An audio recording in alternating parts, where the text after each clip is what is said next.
Ross! Did you go into work on your day off again? Man, you gotta be kidding me! Are the wages at your crummy factory job really that bad? So you gotta keep going in when you should be at home chilling? Sucks to be you! I, on the other hand, am a manager at a world-famous major company, respected and admired by all. I'm so grateful I went to college. Best decision of my life! It's a weird feeling to be so far ahead of my big brother in life, but I guess you get out what you put in, huh?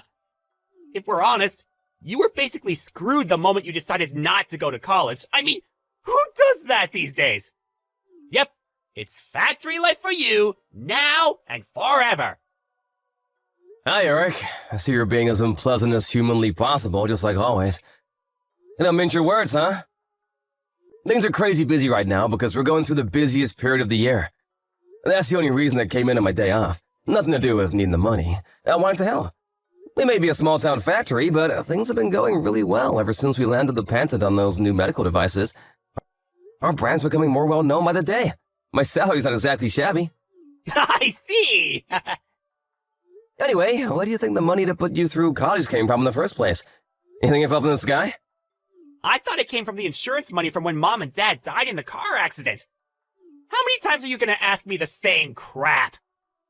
Until you understand it, which sadly seems like it could take a while. How many times do I have to tell you the payout from the crash wasn't that big? I tried showing you the insurance documents so it'd finally go into that thick skull of yours, but you didn't even seem interested in looking. This is why you're poor, big bro. 'Cause you waste all your time doing useless stuff. Looking at a bunch of old documents isn't gonna make me rich, and it's not gonna magically turn you into a college grad. That's not the point. You're right.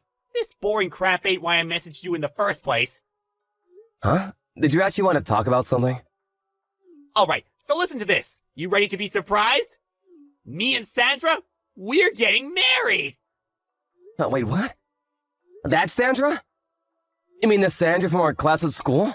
The one who people used to say was unobtainable? And out of everyone's league? Yep, that's her. So you know her then?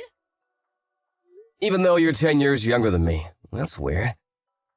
One of my classmates in middle school is related to her. I don't know her myself, though. I see. Well, if you know her, this should go a lot quicker than I expected.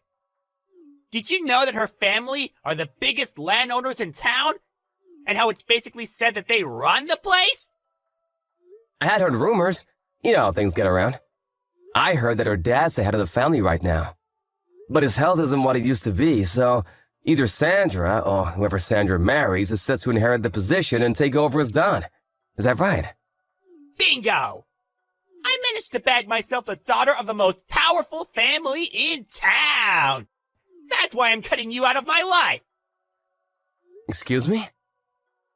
I'm confused. How are we getting from A to B here? What? Think about it! Can you imagine how embarrassing it's gonna be for me to explain to my rich new family that my big brother doesn't even have a college degree? Embarrassing? Living in poverty and destitution with you was also a big factor in my decision. I've been desperate to get away from all this, and away from you, for a long time now. That's why, as soon as I landed my job, I moved out and got my own place, alone. I just had to get some distance between us before I cracked up. Living in poverty and destitution? Come on, Eric, that's not fair. Look, I know the period just after Mom and Dad died was rough, but things got better after that. I did my best to give you everything you needed. Nope! You're missing the point. I'm talking about way before that.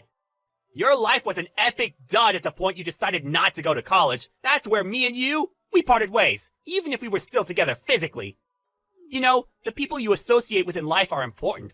Right, bro? We influence each other. And I can't risk being influenced by a loser like you a second longer. My marriage to Sandra will be the beginning of my glamorous new life of celebrity and luxury. I'll be loved, admired, and adored by all. Signing autographs will be a daily occurrence. I can't wait. You're nothing but an eyesore getting in the way of my bright, promising future. Your very existence is jeopardizing my shot at true happiness. I see. I did kind of get the feeling you were looking down on me for a while now, but I had no idea you hated me this much. Back when Mom and Dad died when you were 5, I did everything I possibly could to make sure you had everything you wanted. I wanted my little brother to be happy. I never asked for a foster dad. Especially not one without a college degree.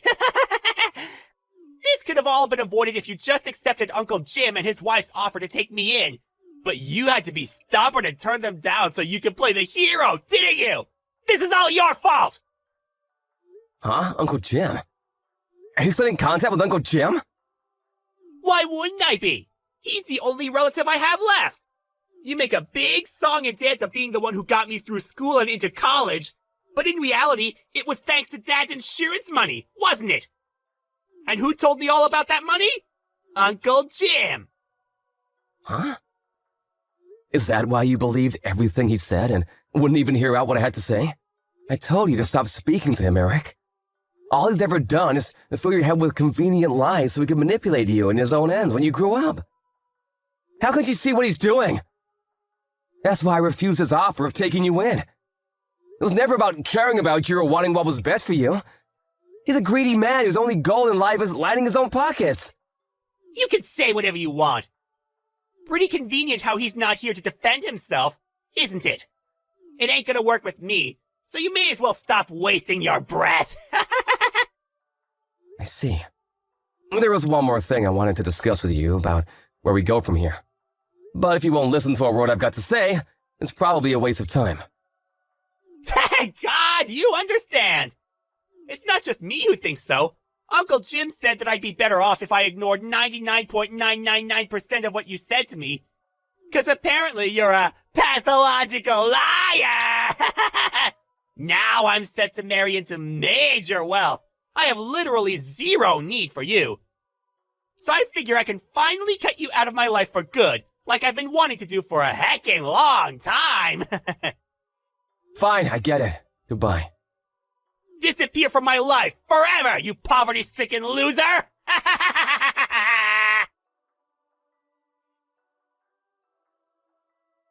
Hey, Ross, you got a minute? Good evening, Ginny. How's it going? Is this about what we talked about before? No, it's about something else this time. Have you heard about your little brother's engagement? Huh? Oh, that. Sadly, yes, he was bragging about it a few days ago. Oh yeah, I totally forgot. You and Sandra are related, aren't you? I remember hearing that. Yep, you heard right. We're second cousins. Look, Ross, there's something I think you should know about this engagement. What is it? I'm just gonna come straight out with it, no matter how weird it might sound. Your little brother Eric's involved in a plot with your Uncle Jim and his wife. Huh? I happened to see Eric drinking with his friends at a local bar. I think he's a regular there. I've seen him a few times before, too, if I'm not mistaken. Anyways, it seemed like he was celebrating something, and he got blind drunk. I don't make a habit of eavesdropping on people, but he was so loud I couldn't help it. He said some things. I want to tell you everything, but I'd rather do it in person. Can we schedule a meet sometime? You're free tomorrow afternoon? Yeah, it's my day off tomorrow. I'll leave the time and place to you. All right, thanks, Ross. I'll message you tonight with the details as soon as I've decided on somewhere. Got it. Thanks for taking the time to meet today, Ross. Not at all. I should be the one thanking you. I'm so sorry for the trouble my brother and uncle have caused you. You haven't done anything wrong, Ross. You don't need to apologize to me. But as for the matter at hand, it seems like the Three Stooges are preparing to put their little plan into action soon. Right. I'm gonna stick to my guns and keep my distance from them, just like I declared back then. There's nothing to gain from associating with people like that. Good idea. And I couldn't agree more. They're toxic through and through. I think it's for the best. That means we're going to be speeding up that thing we discussed earlier, okay? Okay, got it. I'll make my preparations for moving ASAP. Ross! You know something about this, don't you? Answer me! What do you want, Eric? I'm pretty sure I remember you cutting me out of your life. Why are you messaging me? I don't give a crap about that! Don't dodge the question, you chump! My fiancé dumped me because of you! Huh? You mean marriage with Sandra's off the table now? That's what I said, isn't it? Ah! I know you know something about this! Come out with it now! What did you do? Well, you knew it was a tradition in her family for daughters to get their whole inheritance when they marry, right? I wonder if her dumping you had something to do with finding out she had your sights on her money. What? Or could it be something to do with how you, Uncle Jim and his wife, were all conspiring behind their backs? To use her money to prop up Uncle Jim's failing company? He's been in the red for years now. Everyone knows he's been desperate for someone to bail him out for ages. You realized from an early stage that if you could just worm your way into Sandra's family line of succession like the honorless slug you are, you'd have a shot at that money, right? Wait, how did you? They all seem pretty likely candidates as to why you're all alone. What do you think? What do I think? I think you're gonna pay for this, you big idiot! Ah! Anyway, Sandra was gonna be my wife! What the hell does what I was gonna do with her money have to do with anyone else? Nothing! It would have been my property the moment we tied the knot! And there we have it, your true intentions. Huh?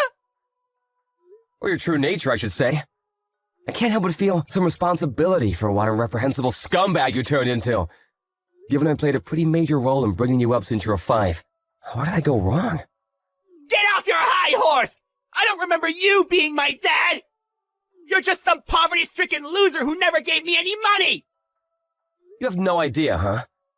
You still think your college expenses came from some magical never-ending insurance fund, don't you? Well, I've got news for you, boyo. What? It's the truth, isn't it? That's how I went to college! You'd have known this if you had any interest in your family. But even while Mom and Dad were still alive, our family never had much money. Huh? I'm pretty sure I mentioned this before, but Mom and Dad were employees at Uncle Jim's company. They'd been there close to a decade at the time of the accident. But Uncle Jim, being the stand-up guy he is, used Dad's quiet, conflict-averse personality as an excuse to drop his salary as low as he possibly could, knowing he'd never dare question it. The name on Dad's insurance policy wasn't mine or yours, but Uncle Jim's. What little savings Mom and Dad did have were blown on a huge, unnecessarily extravagant funeral by Uncle Jim. So he could point and say, "Look what I did," while bragging to everyone about what a great send-off had given them. That flashy funeral wasn't just paid for by Mom and Dad's savings either. He also borrowed from some of his friends and refused to pay them back afterwards, leaving them penniless. What the hell? Uncle Jim did all that stuff?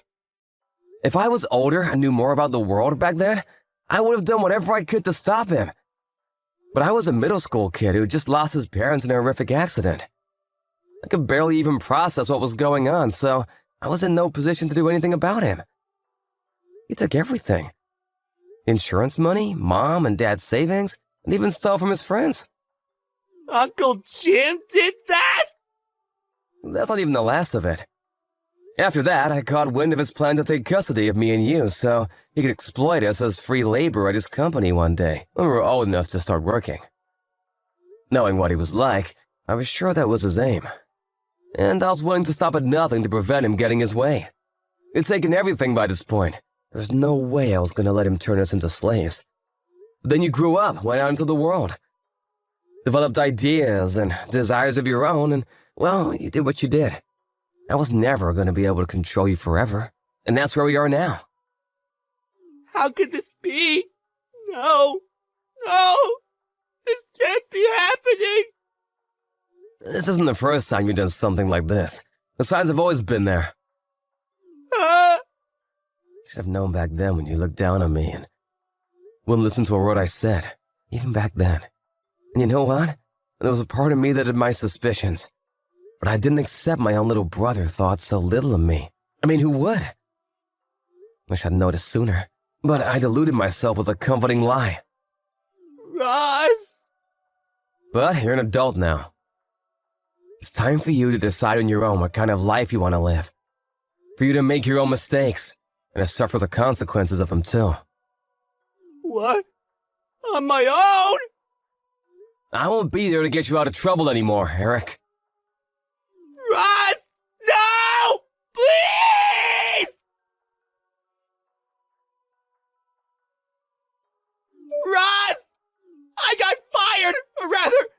me jump on my own before they push me! I just found out that my company and Sandra's dad's company are just about to enter business negotiations to become long-term trading partners! My boss said it would be bad for the company to have someone like me around at such an important time! He basically said if I didn't resign, they'd fire me! I had no choice! I thought you'd come and help me, so I gave all the higher-ups a good verbal dressing down! I really gave him one form, then slammed my resignation papers down on the desk! But, Ross, where did you go? When I asked Mavis, the next-door neighbor, she said she saw you packing your things into a moving van over a week ago! She said you also resigned from the factory in town a few months ago! Like, what the hell? Is it true? You never told me that! Ross, please, I'm begging you! Where did you go? Please respond! Help me! My situation is desperate! I'll do anything! Ross! After everything that had happened, I decided it would be best for me and my little brother Eric to live apart and lead separate lives. By the way, while all of this had been going on, Ginny invited me to work at the company she and her friends from college had launched together. And with that, I switched jobs and became the head of their Seattle branch, where I played a major supporting role for Ginny. I'm super grateful for her, and honestly, she couldn't have invited me at a better time. I get reports on my brother from my old friends who still live in town from time to time. Apparently, things aren't going so well for him anymore. Last I heard, he was left with no choice but to move in with his Uncle Jim, whose true nature he was now fully aware of, and his wife in their cramped one-bedroom apartment. But Uncle Jim, being Uncle Jim, he was up to his ears in debt after his company finally went bankrupt of years of teetering on the edge. As anyone could have predicted, my little brother Eric was forced to clean up the mess by taking on the debt repayments. How does he come up with the money, you ask? By working 4 jobs, wow! Not only that, but he also owes Sandra a hefty sum in compensation for the attempted inheritance fraud they tried to pull. So he's engaged in the struggle of his life with no light at the end of the tunnel. Do I feel sorry for him? Not one bit. Actions have consequences. And it's time for him to face them like a man. This is the life he chose. As for me, my efforts to forge out a new life for myself are well underway. And I plan to apply forethought and moderation in all things. I'll never be an Eric. And you shouldn't either.